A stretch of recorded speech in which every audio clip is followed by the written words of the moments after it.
갈라디아서 3장 27절에서 29절에 있는 말씀을 보시도록 하겠습니다.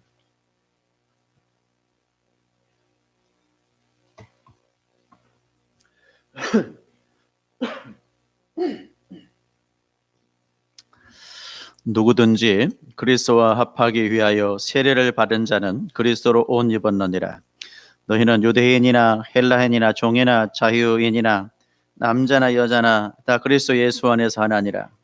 저희가 그리스도의 것이면 곧 아브라함의 자손이요 약속대로 유업을 이을 자니라. 아멘.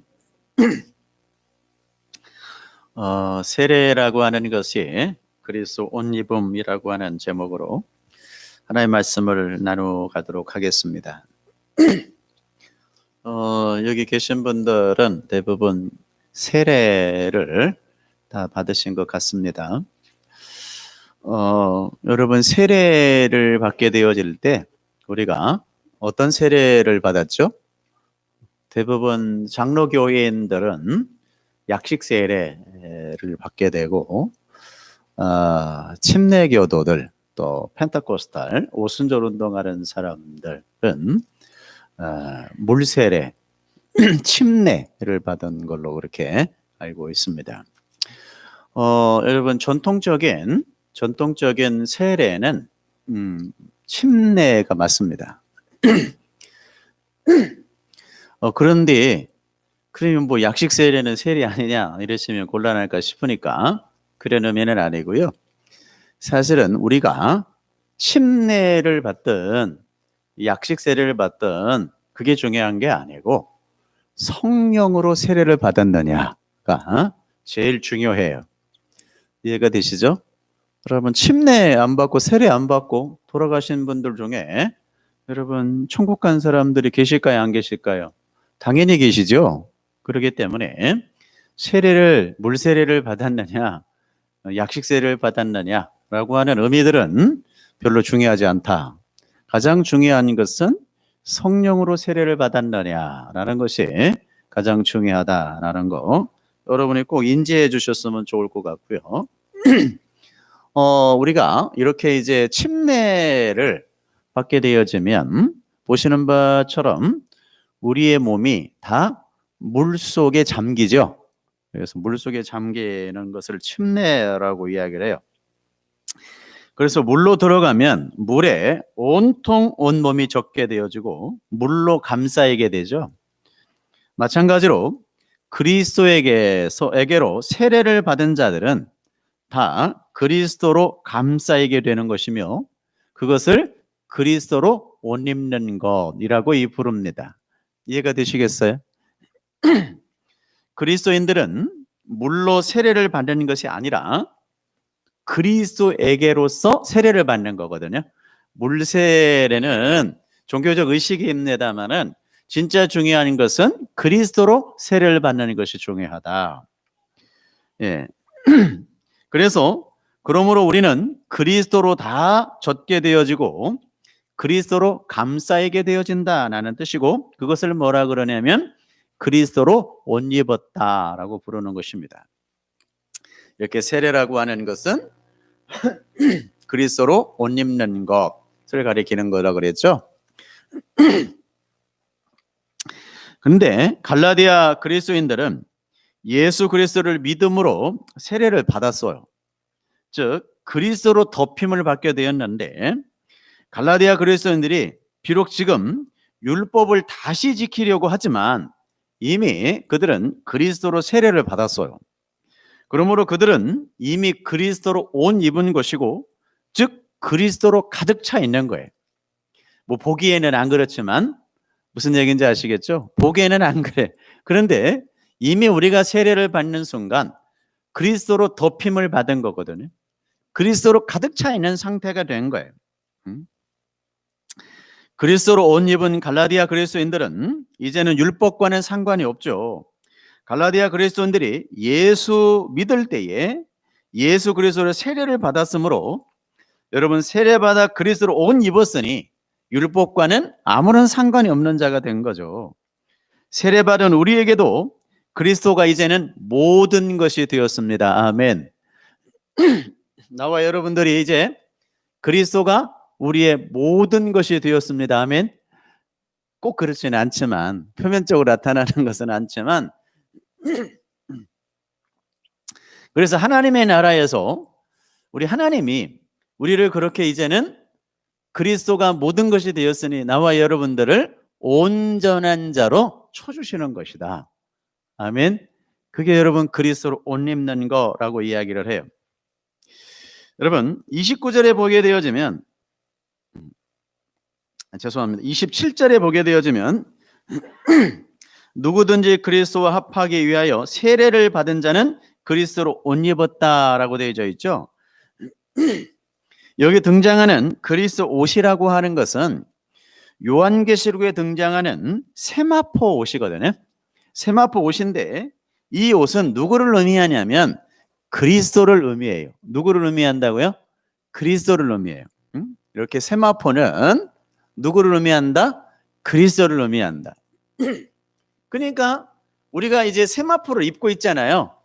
그러면 누구를 입고 있는 거예요?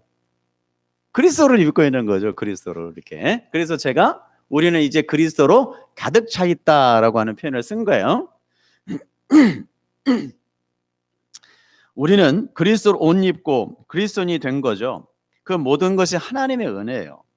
그런데 인간의 행위라는 엉뚱한 옷으로 자기를 치장하려 하면 그게 바로 신랑의 은혜에 먹칠을 하는 행위요 음란한 행위다라고 에스겔서 16장에 기록을 하고 있습니다. 이 본문을 좀 잘 오늘 보도록 할게요.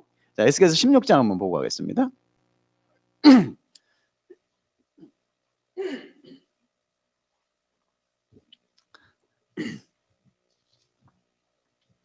예, 에스겔서 16장 성경 있는 분들을 좀 찾으시고요.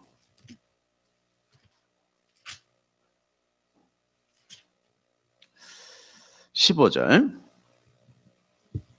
그러나 너가 너 화려함을 믿고 너 명성을 가지고 뭐하되 행음하되 지나가는 모든 자와 더불어 음란을 많이 행함으로 내 몸이 그들의 것이 되었도다. 내 화려함, 내 명성, 그것이 여러분 뭐와 같다는 거예요? 음란이다. 그죠? 더 구체적으로 16절은 너가 내 의복을 가지고 너를 위하여, 누구를 위하여? 나를 위하여 각색으로 산당을 꾸미고 거기에서 행음하여서 이런 일은 전무후무하다. 뿐만 아니라 17절 봐요. 너가 또 내가 준, 누가 준? 내가가 누구예요? 하나님이 준 거죠. 자 보세요. 우리가 또 하나님이 준 금, 은, 장식품으로 누구를 위하여? 나를 위하여. 하나님을 위하가 아니라 우리를 위하여 남자 우상을 만들어 행음하며 또 내 수놓은 옷을 그 우상에게 입히고 나의 기름, 나의 향을 그 앞에 베풀며 전부 지금 하나님의 것을 가지고 누구 것으로 쓰고 있는? 나의 것으로 쓰고 있는 거죠. 그걸 뭐라 그런다고요? 행음했다 그래요.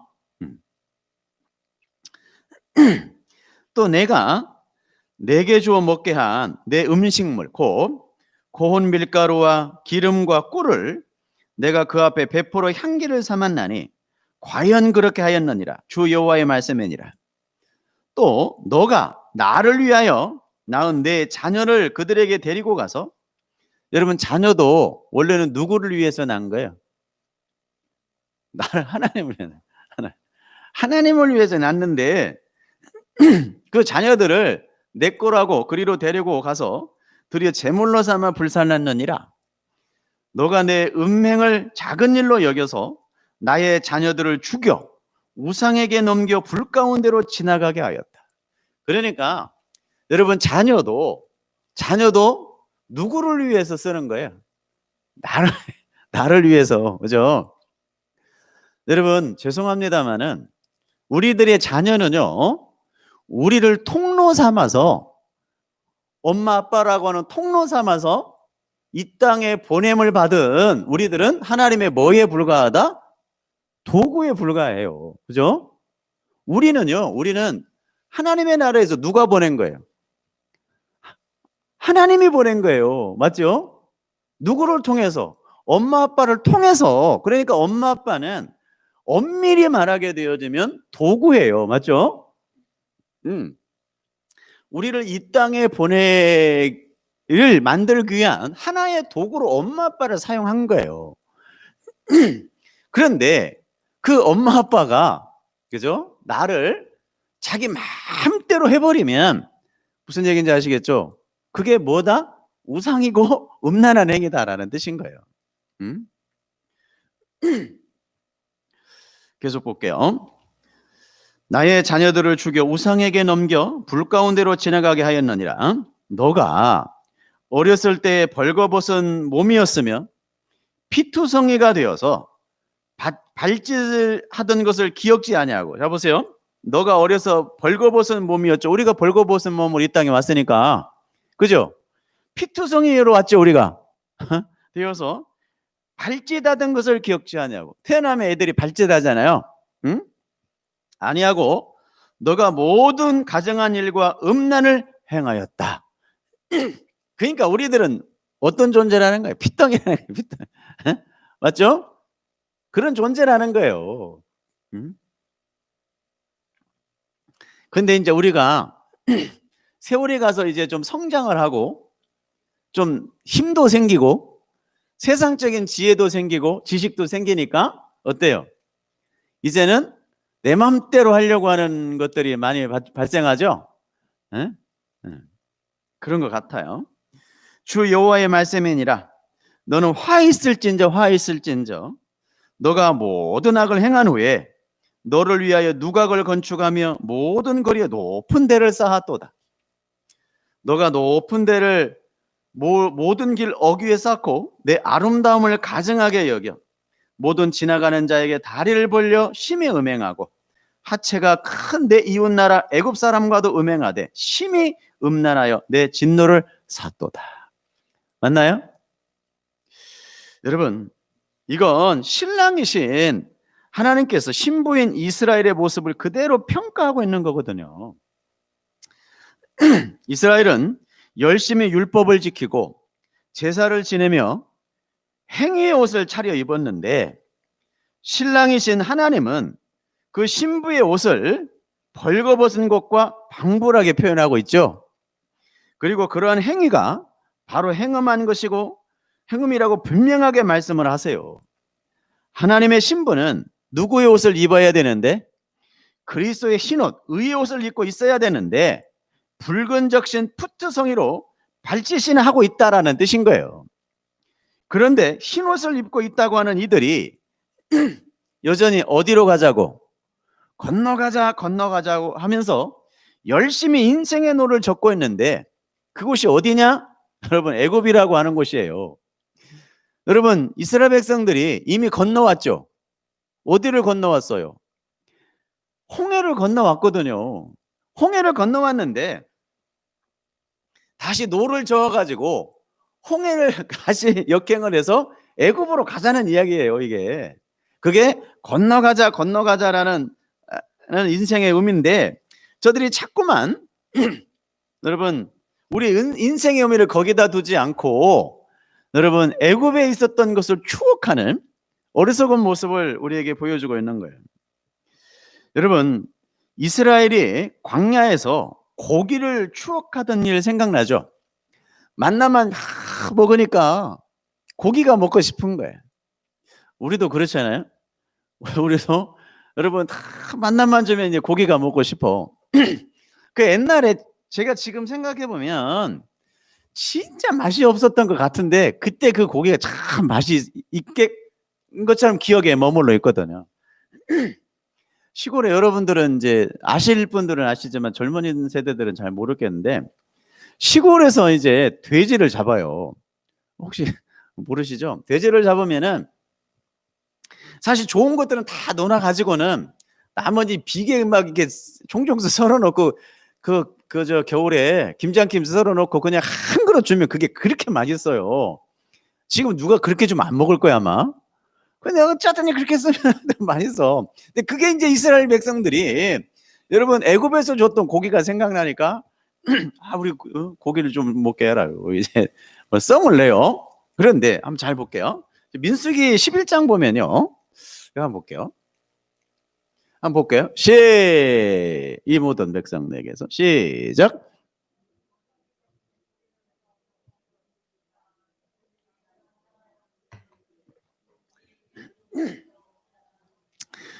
그러니까 이제 고기를 달라 그러니까 모세가 아니 이 많은 사람들을 어떻게 고기를 먹이냐 그런 의미거든요. 그러니까 하나님이 뭘 줘요? 메추라기를 주죠. 메추라기 고기를 줘요. 그런데 오늘 제가 조금 다른 내용을 여기다가 첨부해 넣었어요. 여러분 듣던 설교가 아닌 제가 뭐라고 썼냐면 하나님께서 고기 가마를 추억하던 이스라엘에게 메추라기를 주시고는 그 고기가 이사에 있어 씹히기도 전에 재앙을 내리죠.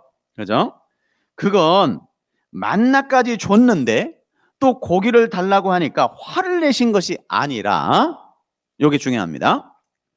어찌하여 6월절의 고기 가마를 여전히 반추하고 있느냐라는 하나님의 일갈이다. 여러분 그러니까 저들이 여러분 원하였던 고기는 뭐예요? 6월절에 먹었던 어린 양고기. 그게 그렇게 먹고 싶었던 거예요, 여러분. 여러분 그러면서 그 길로 돌아갈 거야, 율법으로 돌아갈 거야 라는 의미에서 건너가자 그랬던 거예요. 여러분 그게 하나님의 여러분 진노이거든요. 여러분 저를 보십시오. 여러분 보세요. 이스라엘 백성들에게 하나님이 6월절을 통해서 가리키고 싶었던 의미가 뭐고 내용이 뭐였죠? 잘 들어보십시오. 6월절에 어린 양의 제사를 드림으로써 진짜 하나님이 이스라엘 백성들에게 가리키려고 했던 것은 뭐예요? 6월절 어린 양 대신 예수 그리스도죠. 그걸 가리키고 싶었는데 얘들은요, 이스라엘 백성들은요, 뭐만 생각을 했어? 제사. 이해되시나요? 율법적 제사를 지내고는 그것을 이제 나눠 먹잖아요. 율법적 제사를 지내고는 그 나눠 먹었던 그것을 자꾸만 기억하고 있는 거예요. 원래는 그 6월절을 통해서 누구를 알라고 준 건데 예수 그리스도를 알라고 6월절을 지키라고 했는데 예수 그리스도는 여러분 전혀 상관이 없고 누구만 그 제사드림과 여러분 6월절 어린 양 그 고기 그것만 생각하고 있는 이스라엘 백성들을 향한 하나님의 일갈인 거예요, 여러분. 여러분 십계명도 마찬가지입니다. 여러분 십계명을 주님이 왜 주셨나요? 여러분 십계명 지켜서 천국 가라고 준 십계명일까요? 전혀 그렇지 않거든요. 여러분 그건 10가지 애굽의 10가지 재앙을 반초하기 위해서 만드실 요량으로 주신 것이 십계명이에요. 여러분 애굽의 그 10가지 재앙의 현실로 여러분 돌아갈래? 광야에서 하나님의 말씀으로 살래라고 물으신 거예요. 저를 보세요. 중요하니까. 자, 너는 애굽의 10가지 재앙의 현실로 돌아갈래? 하나님의 십계명을 가지고 하나님의 말씀을 가지고 광야에서 살래? 라고 준 것이 십계명이거든요. 맞죠? 근데 이스라엘 백성들이 어떻게 했죠? 이게 오늘 우리가 알고자 하는 원하는 거예요. 자, 다시 합니다. 하나님은 이스라엘 백성들에게 너 애굽의 10가지 재앙이 있는 애굽으로 돌아갈래? 아니면 하나님의 말씀을 가지고 이 광야에서 살래? 라고 물으셨는데 이스라엘은 어떻게 했을까요? 이스라엘은 여러분 하나님의 말씀을 가지고 애굽으로 돌아가고 싶었던 거예요. 이해가 되시나요? 좀 이해가 돼요? 그러니까 하나님에 있는 그 말씀도 가지고 싶고 애굽으로 돌아가고도 싶고. 여러분 기가 막히죠 우리 아담의 후손들이요. 참 중간을 잘해요. 하나님의 말씀도 놓치면 안 될 것 같고 애굽도 버리기 싫고. 이게 지금 이스라엘 백성들의 모습이거든요. 참 기가 막힙니다 여러분. 여러분 그게 선악과 따먹은 율법주의 속 아담의 모습인 거예요. 따라서 여러분 십자가를 추억하서는 안 돼요. 자꾸 다시 희생제사 반복해서는 안 된다는 뜻이에요. 금요일날도 말씀드렸죠? 저를 보세요. 여러분 2000년 전에 우리 예수님이 돌아가셨죠? 여러분 2000년 전에 예수님이 돌아가신 걸 우리가 지금 현 시점에서 우리 2000년 전에 예수님이 저렇게 십자가에 돌아가시고 저렇게 모진 고통 당하시고 돌아가시고 막 또 울어. 그죠? 그리고 슬퍼. 그렇게 하나님이 그렇게 하라고 우리에게 십자가를 주셨나요? 아니면 여러분 그 십자가를 바라보면서 오늘을 어떻게 살아갈 것이냐, 그죠? 오늘 우리가 어떻게 십자가의 삶을 살 것이냐 라는 의미로 줬을까요? 이해가 되시나요? 근데 자꾸만 우리들은 2000년 전에 십자가를 생각하면서 울어. 오늘날 그 십자가를 준 의미들을 몰라요. 이해가 되시겠죠? 그러면 하나님이 원하는 게 뭐냐 이 말이에요. 여러분 십자가의 의미를 바로 알고 지금 우리가 그 삶을 살아내는 것이 하나님이 여러분 2000년에 십자가를 준 의미겠죠. 그런데 우리는 2000년 전에 돌아가신 예수님을 지금도 추억하고 지금도 흐느끼고 울고 여러분 그날을 기억하면서 금식하고, 맞죠? 그날을 기억하면서 금식하고 또 금식 헌금하고 이러거든요. 죄송한데 그게 무슨 의미가 있죠? 어떤 의미가 있어요? 이 땅에서 하나님이 십자가를 준, 당신님이 십자가를 지신 이유, 당신님께서 십자가를 지으셔서 하고 싶었던 의도들이 있잖아요. 그것은 우리들에게 하나도 안 나타나는데 2000년 전의 것만 생각하고 슬퍼해. 그러면 뭔가 지금 우리들의 신앙은 영 거꾸로 가고 있다는 뜻이겠죠. 그게 여러분 이스라엘 백성들의 반복된 희생제사였어요. 여러분 우리는 이미 홍해를 건넌 자들입니다. 아멘. 이미 이렇게 건넜어요. 홍해를 건넜어. 홍해를 건넜으니까 다시 돌아갈 수 있어요, 없어요? 없어요. 그래서 여러분 이스라엘 백성들, 히브리인들을 뭐라 그래요? 건너간 자라고 불러요. 그 건너간 자를 헬라어로 히브리어로 이불이라고 불러요. 이불이. 그것을 여러분 히브리 이렇게 나온 거예요. 건너간 자. 홍해를 건너간 자예요. 홍해를 이미 건너갔는데 여러분 이미 홍해를 건너가니까 그리고는 어떻게 돼? 다시 물이 차이죠. 저주의 바다가 다시 차이잖아요. 돌아갈 수 있어요, 없어요? 없는 거거든요. 그런데 옛날에 애굽에 있을 때 그 고기 이해되시죠? 그게 너무나 그리워. 여러분 그게 이스라엘 백성들뿐만 아니라 여러분 육을 입고 있는 아담 후손들의 전형적인 세상 사랑함이라고 부르는 것입니다.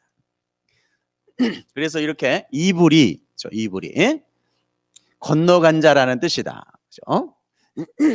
그런데 오늘 중요한 거 하나 더 갑니다. 여러분 성경에 저 이불이라고 하는 단어와 똑같이 쓰는 단어가 하나 있어요. 그게 뭐냐면 저는 자예요. 무슨 자?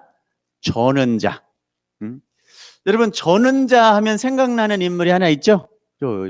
누구가 쌈박질을 야곱이. 원래 야곱은 어떤 자였죠? 발목을 잡다, 발뒤꿈치를 잡다, 강도라는 뜻을 가지고 있는 이름이 야곱이거든요. 여러분 멀쩡히 잘 걷는 사람 발목을 잡으면 어떻게 돼요? 넘어지죠. 여러분 이스라엘이 되기 전에 야곱이 바로 그런 사람이었어요. 하나님의 말씀을 진리로 못 받아들이고 다른 이들의 발목을 잡아 실족을 시키는 그런 여러분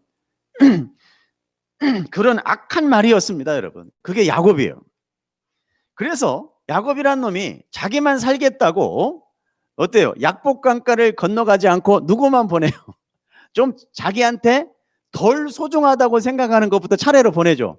그리고는 지는 어디에 남아요? 약복강가에 나눠. 그러니까 여기다 가만히 두면 안 되니까 이제 누가 간섭을 해서? 하나님이 간섭을 하죠. 간섭을 해요. 그리고는 이제 밤새 야곱과 씨름을 하죠. 그게 지금 씨름하고 있는 장면인데, 그래서 하나님이 어떻게 해요? 환도뼈를 치죠. 여러분, 그 환도뼈라고 하는 거 우리가 공부를 했어요. 환도뼈가 뭘 의미하는 거라 그랬죠? 남자의 씨가 담긴 그릇이라 그랬어요. 환도뼈라고 하는 것이 남자의 씨가 담긴 그릇이에요. 그러니까 약속의 후손인 예수가 죽고 야곱이라고 하는 강도가 이스라엘이 되어 하나님이라는 지팡이를 짚고 지금 진리의 강을 건너고 있는 거예요, 여러분. 이해되시나요? 여러분, 야곱이 이제 절개되니까 뭘 집어요? 지팡이를 짚게 되죠. 예, 그걸 이야기하는 거예요. 근데 그 지팡이가 성경에서는 항상 무엇으로 쓰였죠? 하나님의 말씀으로 쓰이죠. 참 놀라운 표현들입니다. 여러분, 진리를 말하는 거예요. 진리를 의지하지 않고 한 발자국도 움직일 수 없는 그런 자를 뭐라고 부른다? 이스라엘 교회라고 부르는 거예요. 그러니까 우리는 진리를 붙들고 살아가는 자들이다라는 뜻이죠. 그래서 건너간 자들은요, 다시 야곱으로 못 돌아와요. 치료가 안 돼요. 평생 절름발이로 살아요. 그게 야곱의 인생이에요. 그런데 여러분, 성경의 복음서에 어떤 자들에게 복음이 증거된다 그래요? 눈먼 자, 저는 자. 맞죠? 눈먼 자, 저는 자에게 하나님의 복음이 증거가 되어지죠. 신기하죠? 왜 그럴까요? 그 저는 자라고 하는 의미 때문에 그러는 거예요. 이해가 되셨나요? 자, 저는 자는 어떤 단어와 같다? 이불이 건너간 자라는 단어와 같다라는 거예요. 여러분, 그때부터 야곱이 평생 절름발이로 살아요. 여러분, 하나 물어볼게요. 하나님 만나고 평생 절름발이로 살고 싶으세요? 잘 들어야 돼요. 이거 굉장히 중요한 의미의 쉬운 얘기가 아니고요. 여러분, 야곱은 하나님 만나고 평생 여러분 절름발이로 살았거든요. 지금으로 그냥 현대적인 용어로 쓰여지면 지체 부자유자가 되어가지고 장애 등급을 받아서 평생 장애인으로 살았어요. 무슨 얘기인지 이해가 되시겠어요? 하나님 만나고, 그러면 여러분, 하나님 만나고 다시 고쳐줬을까요? 안 고쳐줬을까요? 안 고쳐줍니다. 절름발이로 살아요. 여러분, 그것이 무엇을 남아내는가? 우리가 예수 믿게 되어지면 이제는 평생 하나님의 지팡이, 아멘? 지팡이만 의지하며 살아갈 수밖에 없는 존재라고 하는 것을 드러내기 위해서 여러분, 야곱의 인생이 절름발이 인생으로 하나님께서 만들어버리는 거거든요. 그것을 뭐라 그런다고요? 건너간 자, 이불이 히브리라고 부른다는 뜻이에요. 이해가 되시겠어요? 그러니까 이제는 나와 여러분들이 이제 건너간 자로서 온전하신 하나님의 말씀만 붙들고 사시기를 주님의 이름으로 축복합니다. 그게 우리의 인생이에요. 그런데 그 모습은요, 죄송한데 그 모습은 여러분 지체부자유자예요. 이해가 되시겠어요? 절름발이야. 그게 우리의 인생이에요. 그래서 사람들이 손가락질 하는 거예요, 여러분.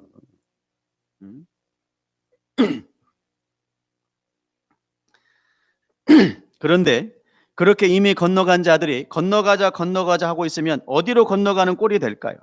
애굽으로 다시 노져가는 꼴이 되겠죠. 십자가를 추억하고 예수를 추억하며 다시 율법의 종이 되는 거예요. 그게 무화과 나무 잎으로 옷에 입은 사실 벌거벗은 음녀들의 모습인 거거든요. 여러분들은 그리스도로 옷 입은 자들입니다. 아멘. 그러니 뭐가 그렇게 불안하세요? 여전히 성경을 율법으로 읽으면 다른 종교인들처럼 인간의 행위에 대한 종교의식에 머물러 계실 겁니다. 이스라엘이 홍해를 건넌 후 잔치를 벌였죠. 여러분, 그 자유 안에 새 사람답게 살아가기를 주의 이름으로 축복합니다. 그리고 누리세요. 여러분은 그만큼 이제는 존귀한 자들이 된 거예요. 아멘. 우리가 그런 존재가 됐다니까요. 그런데 아직도 여러분, 우리가 종교의식에 머물러 계시다면 여러분들은 지금 죄송합니다만 불행한 인생을 살고 있는 겁니다. 요새 뭐 인터콥, 뭐 열방센터 이런 거 뉴스에 계속 나오죠. 죄송합니다만은 이미 한교총에서 여러분 인터콥에 대해서 너희들은 이단성이 있다, 그래서 거기에 참여하지 말라고 하는 것을 이미 개교에 이미 여러분 다 공고를 했어요. 사실은 여러분 잘 모르시겠지만 너희들이 행하고 있는 것들이 비인격적이고 신앙적이지 않다라고 이미 우리가 이야기를 했습니다. 한교총에서. 여러분 죄송합니다만은 우리 기독교는 그렇게 비인격적이지 않습니다. 여러분 나만 좋다고, 그죠? 나의 행복을 위해서 다른 일을 짓밟는 그런 여러분 종교가 아닙니다. 그리고 여러분 지금 뭐 대면 예배를 드리니 비대면 예배를 드리니 하고 있습니다만은 죄송합니다만은 전에도 제가 이것들에 대해서 언급을 했습니다만은 교회가 결정을 하면 그 결정이 맞는 겁니다. 교회가 대면 예배를 하자 그러면 대면 예배가 맞는 거예요. 교회가 비대면 예배를 하자 그러면 비대면 예배가 맞는 거예요. 거기에 가타부타 평가를 해서는 안 돼요. 왜? 교회가 결정했기 때문에 그래요. 아멘. 그러니까 대면 예배를 하는 교회도 괜찮고 비대면 예배를 하는데도 괜찮아요. 아무런 문제가 없어. 그런데 중요한 거 하나 있어. 그거에 대한 책임 또한 교회가 지는 거예요. 아멘. 왜 여러분 교회가 책임을 안 집니까? 우리가 대면 예배를 하자 해가지고 우리 교회에서 코로나가 걸리면 우리가 책임을 지는 거예요. 이해가 되시겠어요? 왜 다른 이웃들에게 피해를 줍니까? 왜 검사 안 받고 도망 다니고? 그건 여러분 온전한 기독교가 아닙니다. 죄송합니다만은. 인터커버 선교센터, 죄송합니다만은 엄밀히 말하면 죄송합니다, 교회가 아닙니다. 선교센터지 교회가 아니에요. 거기는 합의점을 도출할 수 있는 그런 곳이 아닙니다. 그리고는 거기서 훈련받고 다 자기가 속해 있는 교회로 돌아가잖아요. 언제 합의를 했어요? 거기가 교회라고. 아니에요 여러분, 선교센터지. 엄밀하게 말하면 교회가 아닙니다 여러분. 정확하게. 여러분 우리 교회에서 코로나가 걸리면 우리 모두의 공동 책임이에요. 아멘. 나라에서 여러분 구상청구에서 돈 달라면 줘야 되는 거고, 아시겠어요? 페널티를 받으면 되는 겁니다. 왜 뭐가 문제가 있습니까? 되네 안 되네 그런 여러분 어불성설이에요. 그건 기독교의 모습이 아니에요. 여러분 제가 금요일 날도 설교했습니다만 율법 지킴의 의미가 뭐죠? 여러분 하나님을 사랑하고 내 이웃을 사랑하는 거예요. 이게 율법 지킴의 의미거든요. 종교의식의 최고의 정점이 하나님을 사랑하고 내 이웃을 사랑하는 겁니다. 나만을 위한 여러분 행복은 죄송합니다만 교회라고 할 수 없습니다.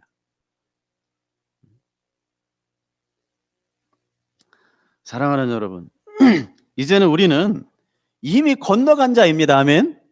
저주의 바다를 건너가서 이제 하나님의 백성들, 하나님의 아들들이 된 존재거든요.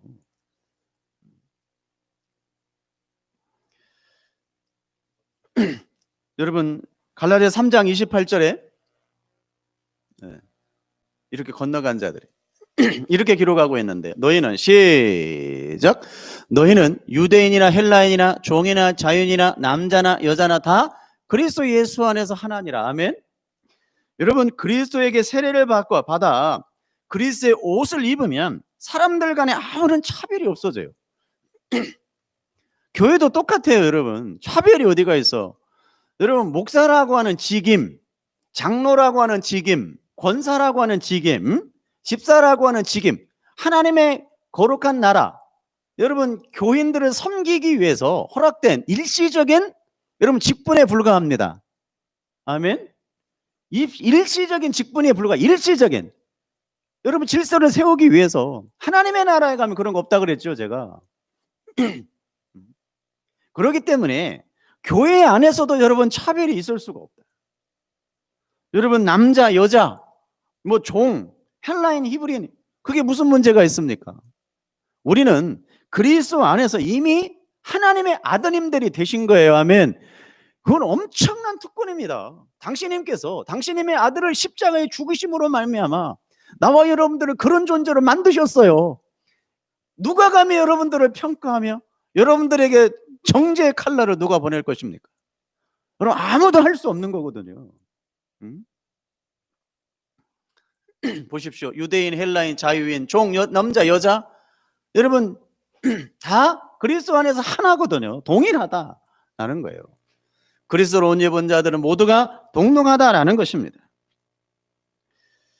여러분 사회제도가 지어준 외적 조건들이 아무런 의미가 없다는 뜻이 아니에요. 또 그러니까 또 이제 사회제도는 무시해도 되냐? 아니에요. 여러분 왜 사회제도를 무시합니까? 여러분 출생으로 인한 구분이 아무런 의미가 없습니다. 예수 믿는 자들은 다 그리스도인으로 동일하고 하나님의 아들들이 된 면에서 동일합니다. 지금부터 여러분 사는 법은 외적인 사회제도에 따라 살아가는 것이 아니라 그리스도를 믿는 믿음으로 살아요. 아멘.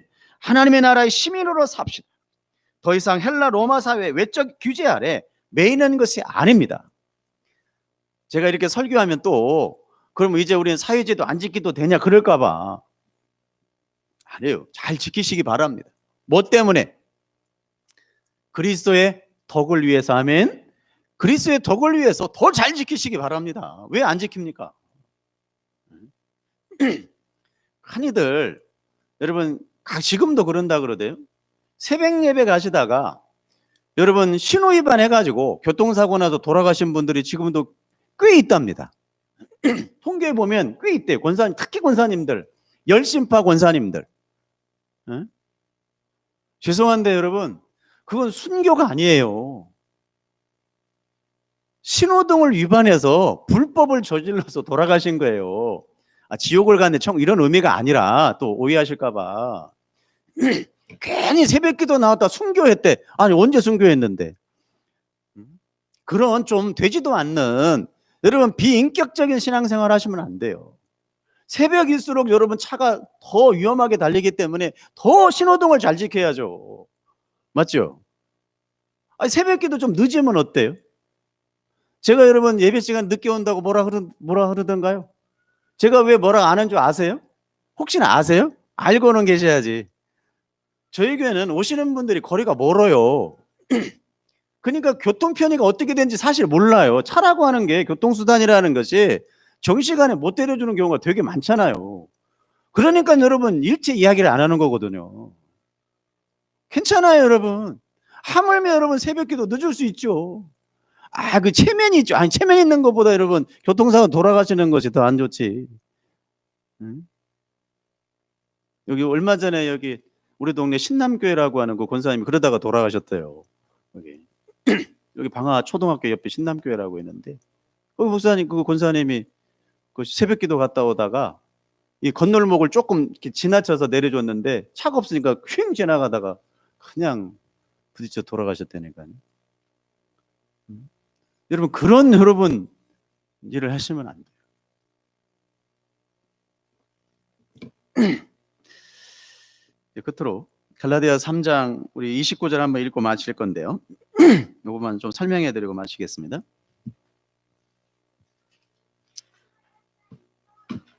너희가 시작. 너희가 그리스도의 것이면 곧 아브라함의 자손이요 약속대로 유업을 이을 자니라. 아멘. 여러분 여기 보십시오. 너희가 그리스도의 것이면 곧 아브라함의 자손이요 약속대로 유업을 이을 자니라 그러죠. 그런데 언제 우리가 그리스도의 것이 되었죠? 27절에 보세요. 누구든지 그리스도와 합하기 위하여 세례를 받은 자는 그리스도를 옷 입었죠. 그러니까 세례를 받은 사람은 이제 누구 것이에요? 그리스도의 것이잖아요. 그리스도의 것. 맞죠? 자, 그리스도의 것이 되었으면 이제 누구 자손이 된 거예요? 아브라함의 자손이 되었죠? 아브라함의 자손이면 약속대로 아브라함이 보세요. 아브라함이 어떤 것을 유업으로 받기로 되어 있었죠? 가나안 땅 맞죠? 가나안 땅을 유업으로 받아야 되잖아요. 여러분 육적 가나안 땅이 영적인 의미로 어떤 의미를 가지고 있죠? 하나님의 나라를 가지고 있죠. 그러니까 보세요. 그리스도의 것이 되어지면 아브라함의 자손이 되는 것이고, 아브라함의 자손은 약속대로 이제 어떤 자가 된 거예요? 상속자가 된 거죠. 맞나요? 이미 우리는 여러분 가나안 땅 하나님의 나라를 받을 상속자가 된 겁니다. 아멘. 이미 됐어요. 이미 됐다니까요. 응? 더 어떤 걸 여러분 안 해도 돼요. 이미 됐는데 뭘 어떻게 해.